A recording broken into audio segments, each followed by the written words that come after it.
টানা বৃষ্টি আর উজানের ঢলে বেড়েছে ফেনীর মহুরী, কহুয়া ও সিলোনিয়া নদীর পানি। এতে প্লাবিত হয়েছে ৭০টি গ্রাম। জেলা প্রশাসক জানান, ভাঙা বাঁধে ২৪টি পয়েন্ট দিয়ে লোকালয়ে ঢুকছে পানি।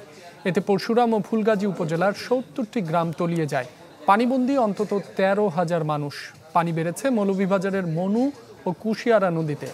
এতে প্লাবিত হয়েছে নিচু এলাকা। টানা বৃষ্টি আর পাহাড়ি ঢলে পানিবন্দী রয়েছে খাগড়াছড়ির হাজারো পরিবার।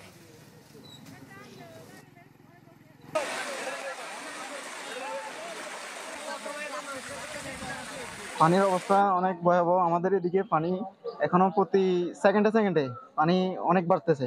বন্যা কবলিত এখানে আমাদের ফসলের জমি প্লাস মাছের ঘের সম্পূর্ণ ক্ষতিগ্রস্ত। এক মাসের ভিতরে 3 বার বন্যা হলো।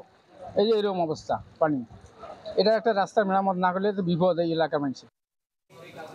এ বিষয়ে আরো জানাতে ফেনী থেকে সরাসরি যোগ দিচ্ছেন সহকর্মী দিলদার হোসেন স্বপন। স্বপন, জলবদ্ধতায় জনসাধারণের কি ধরনের দুর্ভোগ পোহাতে হচ্ছে? জলবদ্ধতা নিরসনে প্রশাসনের পক্ষ থেকে কোনো ব্যবস্থা নেওয়া হয়েছে কিনা? আপনি যেমনটি বলছেন, ফেনীর পরশুরাম ও ফুলগাজী উপজেলার মহুরী, কহুয়া, সিলোনিয়া নদীর গতবারে যে 24টা স্থানে ভাঙন হয়েছে, সেই ভাঙনের স্থান দিয়ে পানি প্রবেশ করে বিস্তীর্ণ এলাকা প্লাবিত হয়েছে। আমার পিছনে যে সড়কটি দেখা যাচ্ছে, এটি ঢাকা ফেনী পরশুরাম আঞ্চলিক মহাসড়ক। এই সড়কের এখন পানি রয়েছে প্রায় কোমর পরিমাণ। আমি একজনের সাথে কথা বলবো। একটু আপনি কোথেকে আসছেন? এবং আমি ঘনিয়ামুড়া থেকে আসতেছি। আমার বাড়ির রাস্তায় এতটুক এক গলা পানি, সুতরাং ঘরে এক কোমর পানি, রান্নাও চলতেছে না। আমার একটা গাভীও মারা গেছে অলরেডি একটু আগে।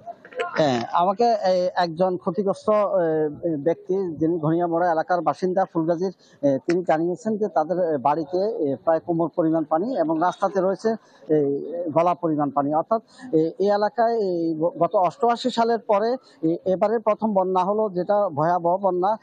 প্রতিটি বাড়িতে আসলে পানি উঠেছে। আমরা দুপুরবেলা যখন এখানে দেখেছি পানি এখানে কম ছিল, এখানে দাঁড়িয়ে আমরা অনেক সাংবাদিকরা কথা বলেছি এবং স্থানীয় লোকজনের সাথে আমরা বিভিন্ন বিষয়ে কথা বলেছি। কিন্তু এখন পানির ফ্লো বেড়েছে এবং এটা স্থায়ী সমাধানের জন্য তারা স্থানীয় এলাকাবাসীর দাবি করছেন। এই ছিল আমার সর্বশেষ।